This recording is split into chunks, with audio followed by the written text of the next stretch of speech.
Today for dinner, we're going to be making an authentic, gluten-free, Chicago thin crust tavern style pizza in honor of Vito and Nick's. I used to live on the south side of Chicago, and I taught at St. Lawrence High School, which is just down the road from Vito and Nick's, a couple blocks, like 2 blocks over.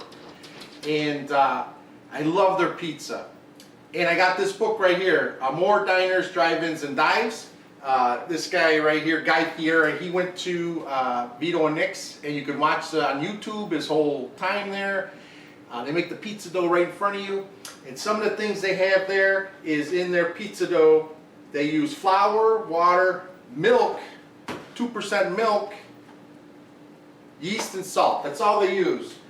But since we're making a gluten-free pizza, I had to come up with my my own blend of gluten-free flours to try and make the most authentic Chicago-style thin crust tavern pizza there is.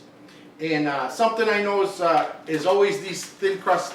They always put cornmeal down on the pie, or was it on the pizza tray, so that it's easy to slip on and off into the oven.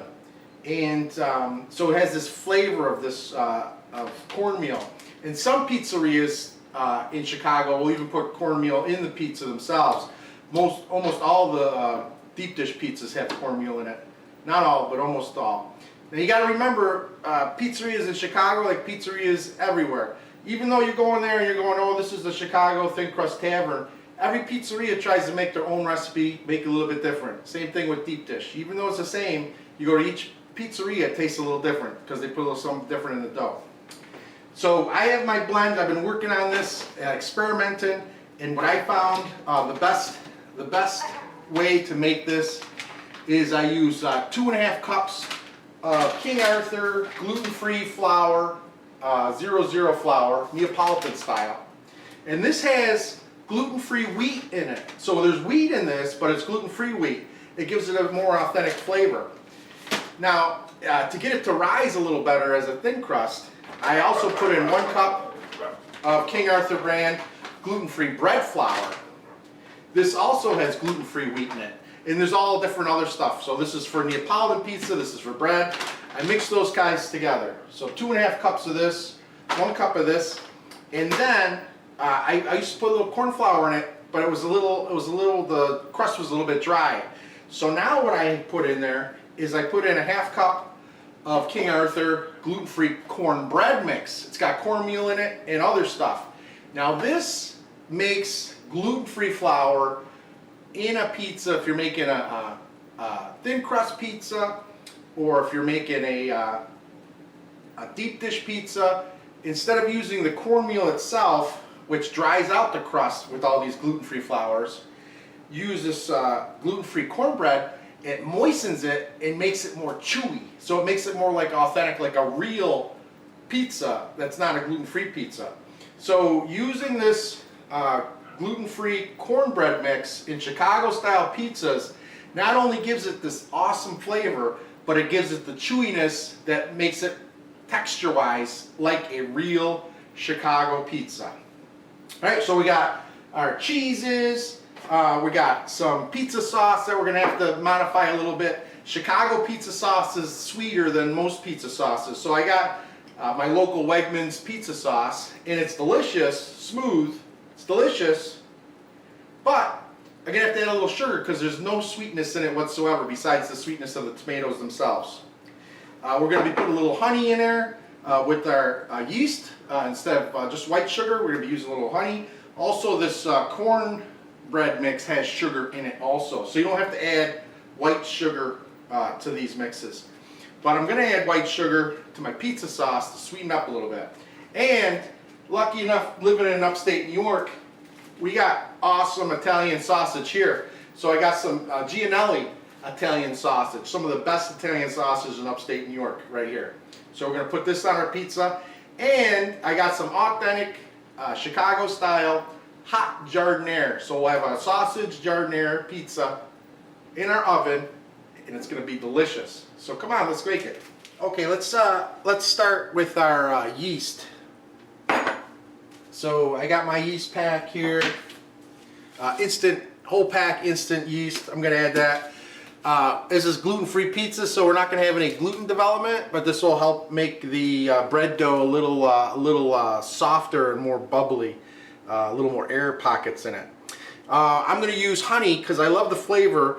I always love the flavor of making pizza and using honey in our yeast mixture. And you could put everything in here and then just make it that way. It works fine. But if you want to make sure that your yeast is good and it's not going to be flat, then you're going to want to put it aside so that you can see that the yeast has been activated. All right, so I have some warm water here. All right, doesn't have to be too hot. Just go ahead and put that in there. So I have a cup and a half of warm water, and I have my honey in there. And I'm going to stir this up so that the honey is all dissolved in my water. And the water just needs to be warm. Okay, so I stick my finger in there. It's warm, it's not hot, it's warm. And that's exactly how you want it. But it is nice and sweet. It's nice and sweet honey.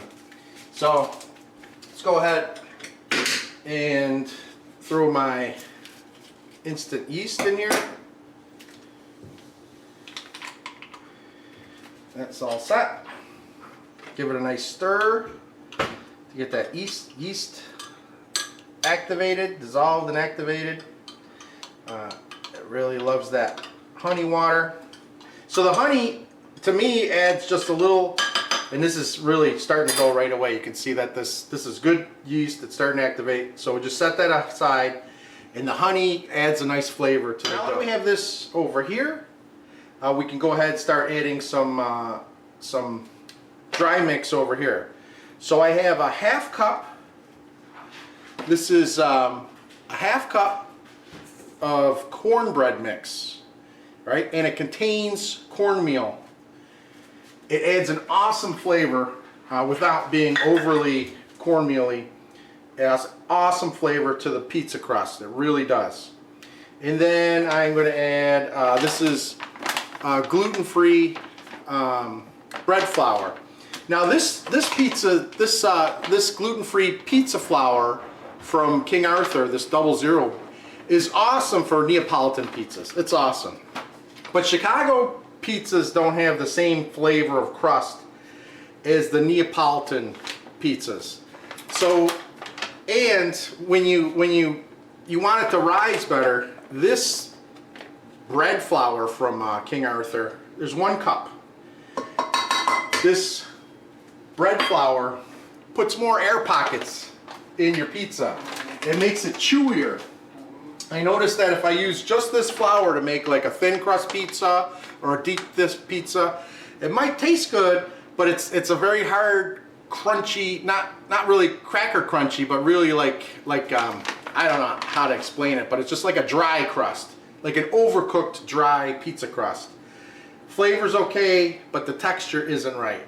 So this is why I add the bread flour, and this is why I add the corn bread mix in here, is that softens up the pizza dough so that it is chewier, like a Chicago pizza should be, or it is chewier like a New York style pizza crust, right? So there's 1 cup of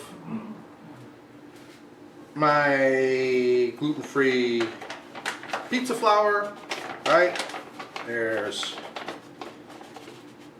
2 cups, and then I'm going to add a half cup in there. So 2.5 cups of gluten-free pizza flour. Now I've always been a big make a pizza by the texture type of thing, and you know, when you make gluten-free, you have to relearn what the dough texture should be as you're making it, because it is different than your typical pizza crust that uses regular flour, all-purpose flour. So if you were going to make this, just want to make this by yourself, instead of this gluten-free flours, you could just use regular all-purpose flour for these things. All right, lock that up, put that on low. We'll get out my spatula, I'm gonna need that.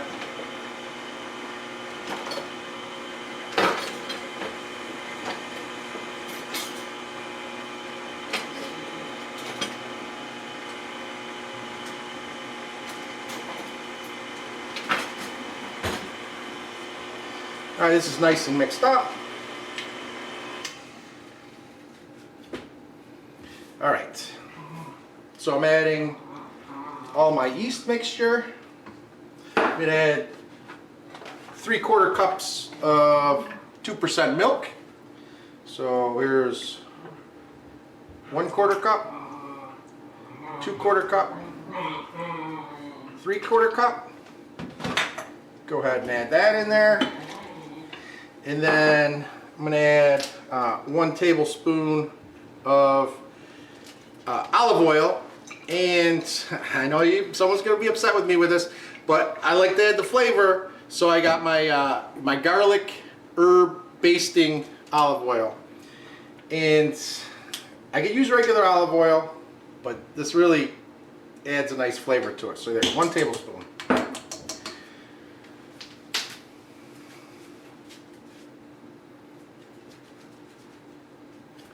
All right, let's go ahead and lock and load.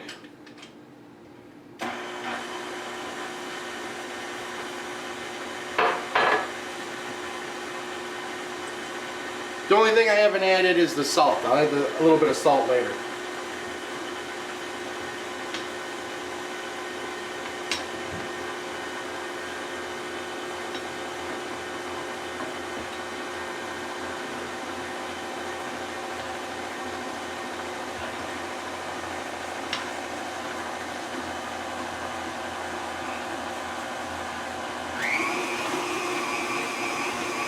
Alright, so we're going to let this mix real nice for about 4 minutes, and the dough should come together really good. It's already, I mean, you can see in there it's already coming together. Okay, this is as good a time as any for me to add a ½ teaspoon of salt.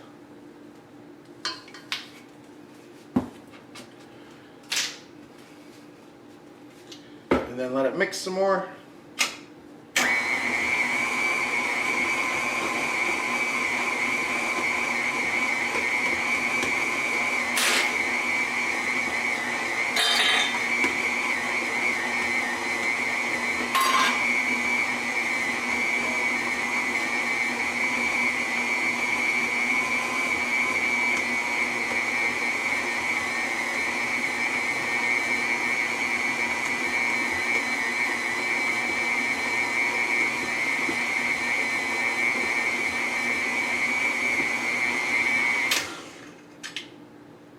Let's take a look at our dough now. It's mixed up pretty good.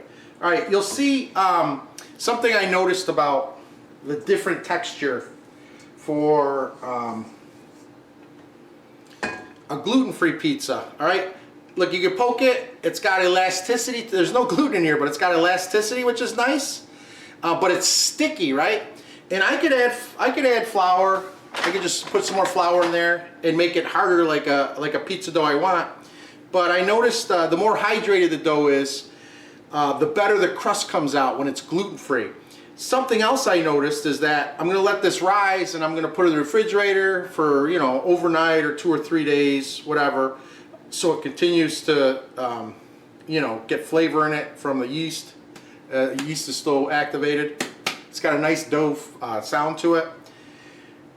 And this gluten-free flour will continue to absorb water, and the dough will become hardened. So when I make gluten-free pizzas, I want sticky dough like this, and then I let it rise, I put it in the refrigerator, and then if it's still sticky when it comes out of 2 days later, then I'll add some flour to do the texture that's more like regular dough. But if I put too much flour in it now, it'll continue to absorb the water that's in here, and it'll get hard. The dough will get harder. So I want this dough to be exactly as it is right here, kind of sticky.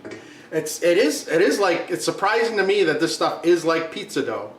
All right, it just isn't. It doesn't have the gluten, so it doesn't have the stretch in it. But I'm gonna put it in here to let it rise. I'm gonna wash my hands first. Like if I was making a regular pizza that wasn't gluten-free, you'd put some olive oil in there. But I noticed with this, especially Chicago style, I use butter-flavored spray, non-stick spray. I'll put that in the pan, just like that. And then I'll grab this dough. I'll work with it a little bit. Once again, I'm not producing gluten, but I want to make sure it's mixed well. So then I'm going to put that in there. Make a nice ball. Drop it in there like this. And then I'm going to cover it with a wet towel. And you can set it on your counter if your house is warm. I got air conditioning on, so my oven is nice and warm in here. So I'm going to just, it's not on, but it's still nice and warm. So I'm just going to put the dough in there.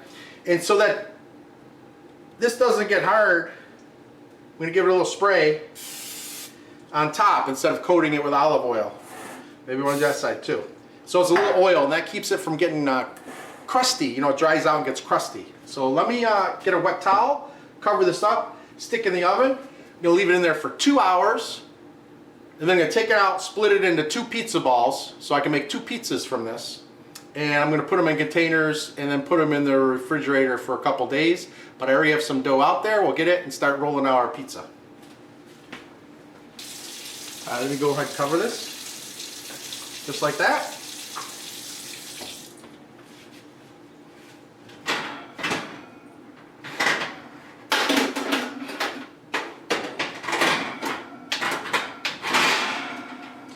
I'm going to stick this in the oven, and then I'll keep this door open a little bit so I remember it's in there. And the oven is off, but it's just going to rise. So I'll see you in 2 hours. All right.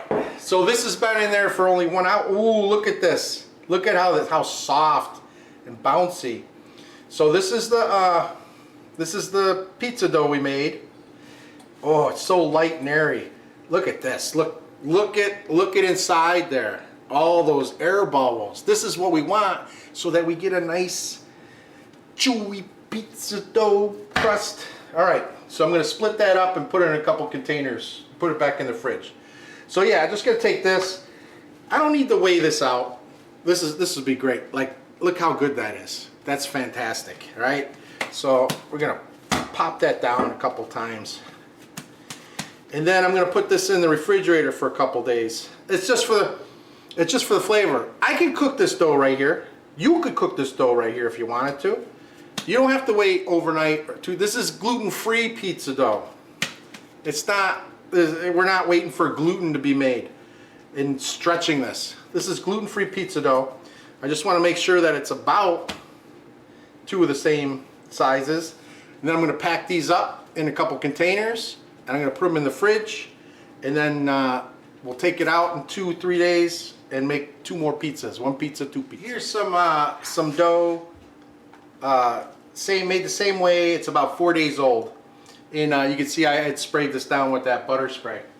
And it's just a little flavor to the dough. All right, so you'll notice the bottom side is usually a little softer than the other side, but you can see it's not sticky. This just came out of the refrigerator, but it's not sticky. You could see it's got a nice dough structure to it, though. It's just not as, obviously it's not as good as a real flour dough. Oh, but it smells almost like a beer. It's so good. That's from the yeast. You put the yeast in it, you got a nice, well, yeast and the sugar and flour, everything. So what I'm going to do here is I got some regular measure for measure flour. I could use this. This flour is more expensive than this flour per pound, as believable as this.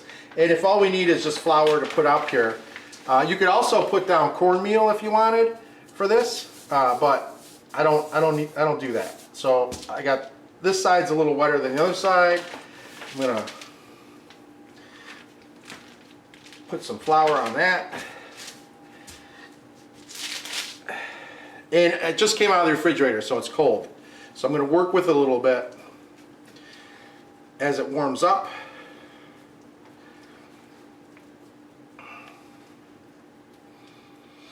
Smells so good, and it's all the flavor. I mean, that's the thing, is you should be able to know that your pizza dough is good whether you taste it or whether you smell it before you even make a pizza. If it smells like it tastes good, it'll taste good. Trust me. Remember, this isn't. I'm not making gluten. I can't stretch this out like a real regular pizza dough ball. No matter how warm it is, even with the other one, it's more like Play-Doh, working with Play-Doh. But as I can work with it. I can knead it. Like I said, it's been in the refrigerator for 4 days, so it's still cold, and it's warming up, and I'm working it as it warms up.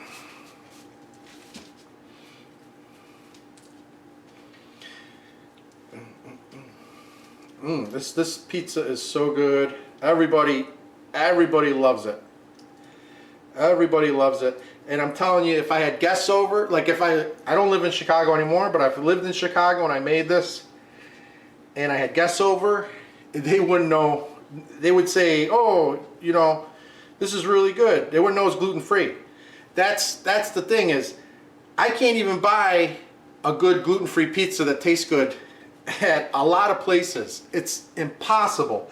I go down to New York City, I can get some really great Neapolitan pizzas down there that are gluten-free, but I can't get like a New York style. If I'm in Chicago, you go look on the menu. There's no place, Vito and Nick's, Pat's, any place that makes these pizzas that you're like, oh, I want to get one of those. I can't find any place in Chicago that makes gluten-free deep dish pizza or gluten-free tavern style pizza. They'll make gluten-free pizzas, but usually it's just the frozen pizza crust, like a regular pizza, like a bruschetta or something like that. And it's really nice to have a recipe where the pizza tastes as good. It's gluten-free, but it tastes as good as your neighborhood tavern pizza, right? You know what I'm saying? All right. Let's go ahead and get started working this dough.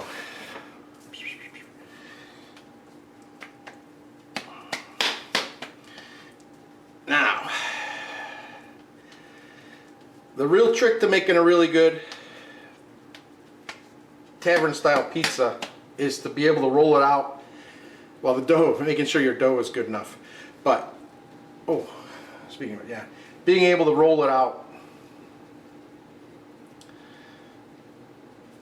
so that it's nice and flat, really thin.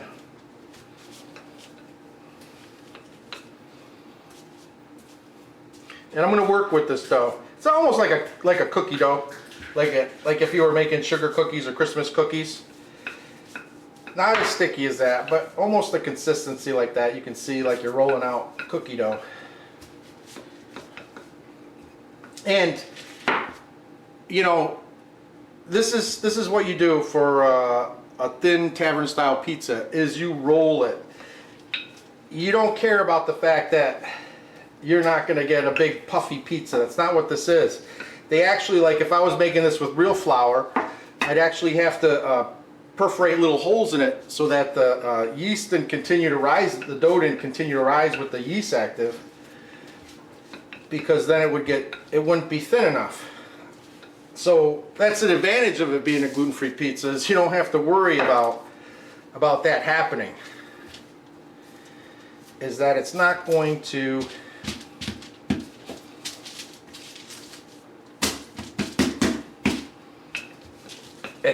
rise if you put all the sauce on top of it. It just won't happen.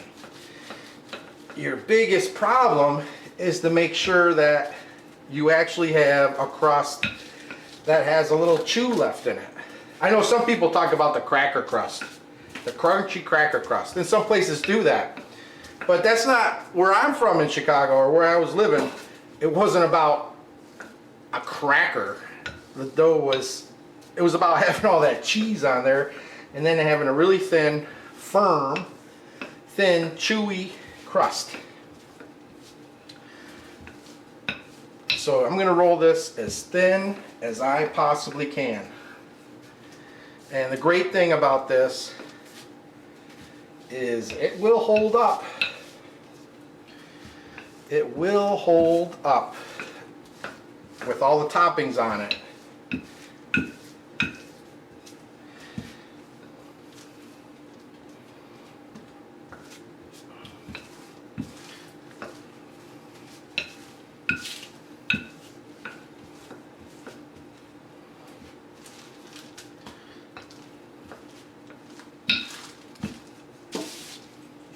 And I feel like it's, and if the dough's cold, before I put it on my pizza slip,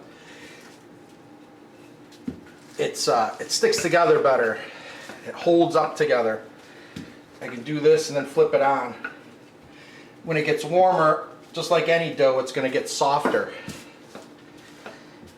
And I want this to be held together so that I can pick it up, flip it over, turn it over, and put it on. Look how nice and thin this is. Boop, boop, boop. I could, yeah, I mean, if I had room in my refrigerator, I would proof it like they do in Chicago, where you put it overnight. So you roll it like this, you cut your pizza shape, and then you put it back in the refrigerator just like this, in between two pieces of parchment paper. I gotta work the dough. I gotta work the dough.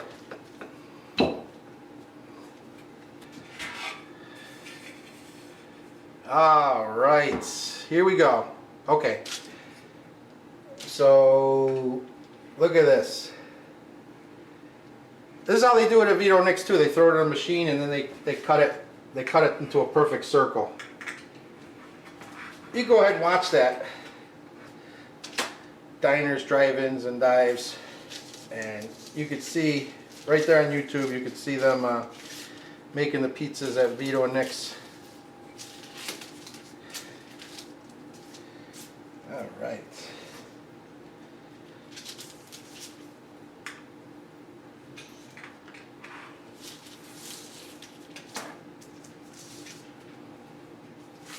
You got extra dough. You can make some fried dough with this. You can make some small personal pizzas. Come on. There we go.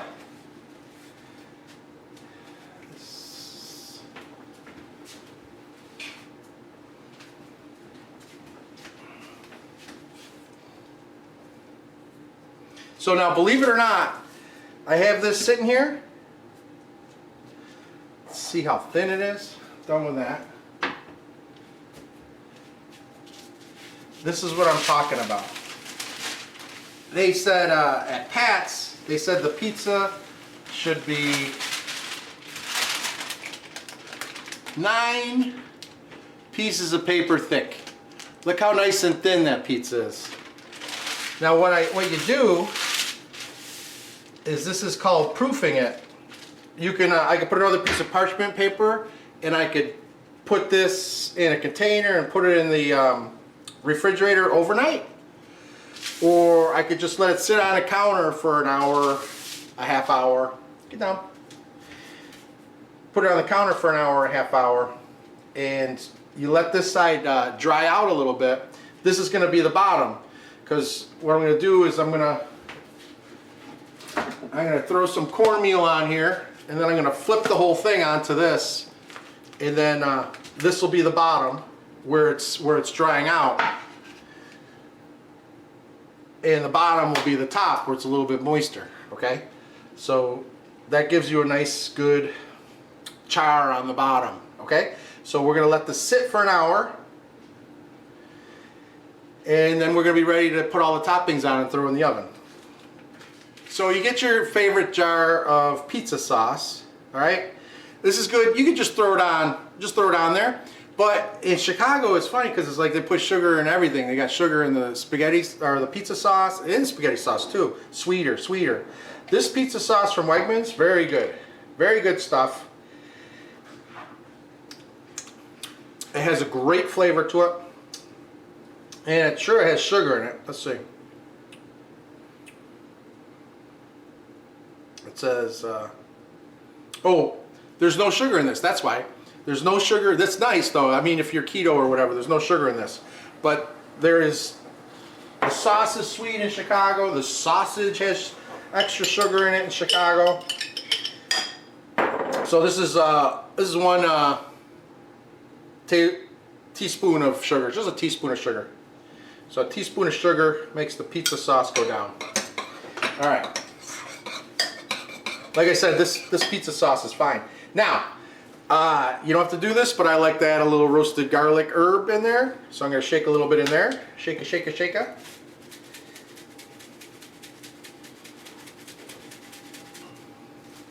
That's a good amount. This has dehydrated onions, dehydrated roasted garlic, and what other herbs? So the pizza sauce, you know, you want to make sure you put oregano in a Chicago style thing. So this has tomato puree, salt, and oregano. That's all that's in here, which is great because that's all you need in a Chicago pizza is oregano. But I usually put some Italian seasoning in there. I got some spicy Italian seasoning here. It's got some spicy Calabrian chili peppers. Now I told you I'm making my sandwiches. I got fresh chopped ones in there. They're hot. They're Italian peppers. They're so good. So this is Italian seasoning. It says your nonna uses it. Great with meatballs. I can imagine. It is sugar free, just like I'm saying. And it's got garlic powder in it and it's like Italian seasoning, but then with pepper flakes, spicy pepper flakes in it, which usually that's how I make. But I don't know, it sounded a little bit nice. So I put that in there. So I added the sugar, I added some roasted garlic, and I added some Italian seasoning, some spicy Italian seasoning. That's all I gotta do. That's all I gotta do. There's also pizza toppings, seasonings. You can get any of these on top. And then there's oregano, adding more oregano. We'll do that at the end, put a little oregano and pizza topping on top of all of it. All right, so here we go. So there's my pizza sauce. Ah, the sweetness now. It's perfect. Oh my goodness, it's fantastical. Here's my cornmeal. I got the oven is going to be up to 500 degrees.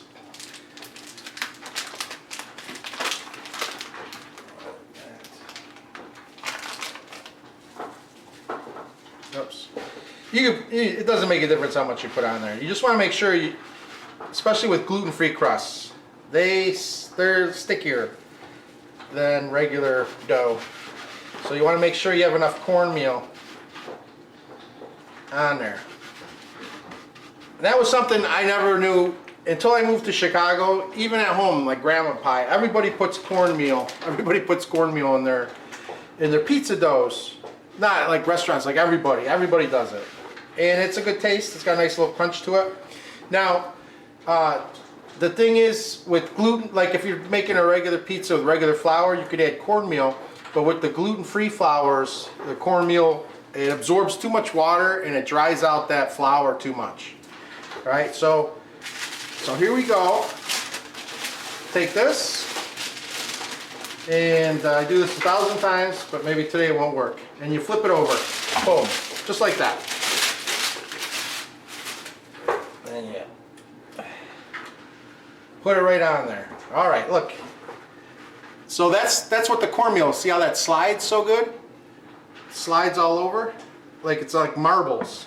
But if you want to add a little more flavor, you give it a very gentle press, and that allows some of the cornmeal to stick to the bottom of the pizza crust.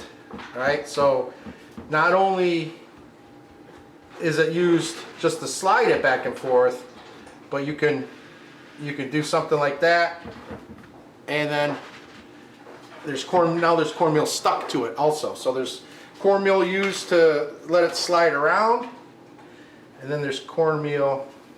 So this is like a 12-inch pizza, by the way. You could make a 10-inch, but this is just how I am. Alright, so let's start. We're going to put some of our pizza sauce on. Alright, now you got to go all the way to the edge. You got to go all the way to the edge. So I usually start on the edges and work my way towards the middle, because it's easier to know you're not going to be all sloppy with the sauce all over the counter. You could be a lot sloppier once you get to the middles. Alright. There we go. There you go. Now I can make my swirlies. Spread that sauce out. Alright, that's good. Alright, so now we're going to put some cheese on. Alright, I got some Italian blend, Romano and Parmigiana. So here we go. Sprinkle a little bit of this on. Give it a good flavor.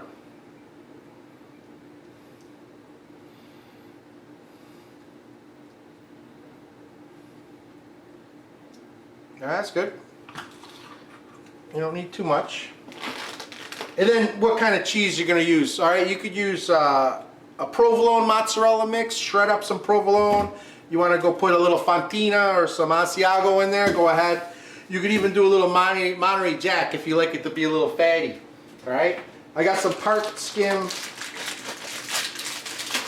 low moisture mozzarella. So I got some part skim low moisture mozzarella. And I'm going to put a little bit of this down, not too much. Is Rose from Vito and Nick's, just enough to hold it together. Alright, so you put in here some cheese. Alright, just enough. Make sure you got a little on the edges. There we go. Hold it together. So there's maybe a little more here there. Alright. So that's our bottom layer of cheese. I'm going to take my Italian sausage here. I got the spicy hot Italian sausage. You could do a sweet mild if you want.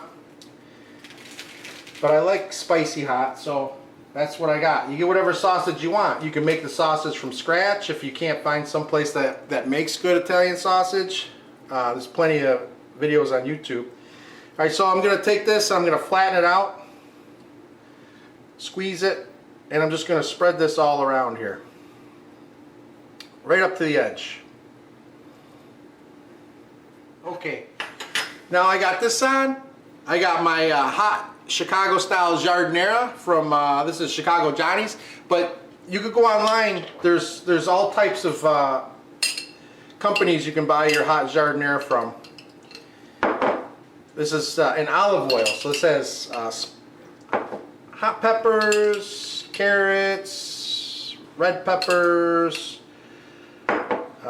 beans, all types, sometimes cauliflower, depending on where you get it from. Jardinera. You want to try and spread that out so you got it evenly all over the place.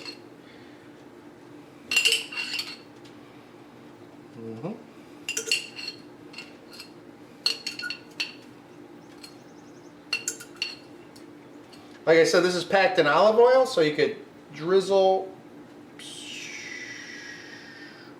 some of that olive oil.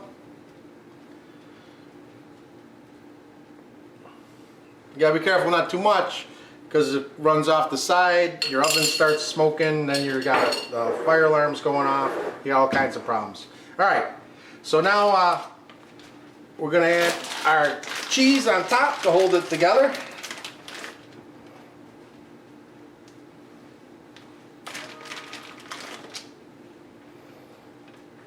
And this is what I love about Chicago tavern pizzas, is they have like just a little crust and all this mozzarella cheese on top. And they use a Wisconsin mozzarella. It's kind of like if I was to do a mozzarella Monterey Jack blend. You could use whatever cheese blends you want on here. There's no wrong way to do this. When it comes to pizza, you add your favorite toppings. So this is just, the only reason I make this is because this is one of the better ones. You go to This is a classic at Vito and Nick's. There's a couple classics. One I made before is Italian beef and hot giardiniera pizza. And this is their sausage. They make their own sausage at Vito and Nick's. It's very good. And with hot giardiniera. So there you go. All right, before you try to put this in the oven, you want to give it a little shake to make sure it's going to come off your pizza slip. Here we go. All right.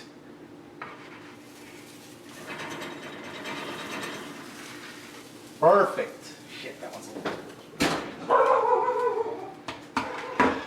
All right, 15 minutes. I'll see you in 15 minutes with our pizza. Take a look at this. Look at how nice and thin the crust is. You see that? Oh, it's so nice. All right, so let's go ahead and cut this. All right, we got. You hear that crunch? All right, there's the middle one there.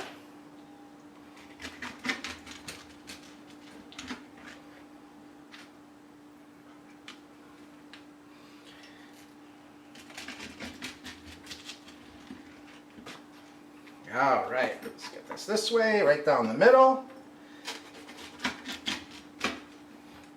And then right here.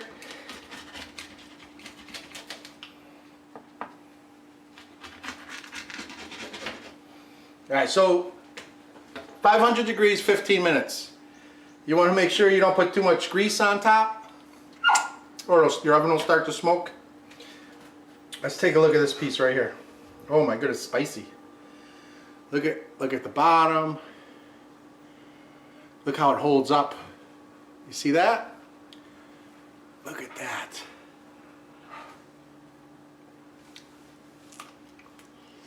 Mmm. It's got a chew to, oh. I'm telling you, the flavor of this crust is incredible. Mmm. Listen to this. Look at this right here. You see that? This is gluten-free. And I'll tell you, right now, this tastes better than a couple of the places in Chicago. I'm not saying this is better than Vito and Nick's, no. But there's places in Chicago that have worse tavern pizza than this. And it's made with regular flour. This is gluten-free. And this, I'm telling you right now, I will put money down that this right here is the best tavern style gluten-free pizza you'll ever eat. If you make this the way I made it. It is fantastic. Oh my goodness. Mmm. That is so good. And you can see how there's air bubbles in there. It's sturdy, it's got chew, it's got crunch, the edges.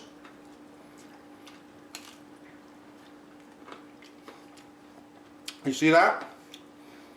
Thin crust tavern style pizza, gluten free.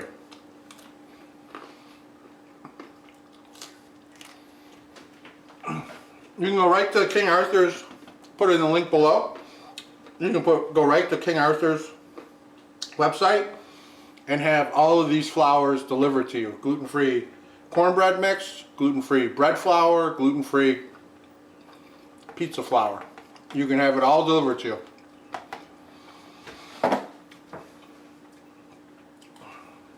Look at this big piece. Look at this. Look how I can go like that. You see that? See how that holds up? I can go like this and let it flop a little bit. Or I can go like that and it's solid. That's exactly how it's supposed to be. I've had tavern style pizza in Chicago that you can't even hold. It's just a big cheese melted mess. But this is the closest thing you'll get to Vito and Nick's that's gluten free. I guarantee it. Enjoy.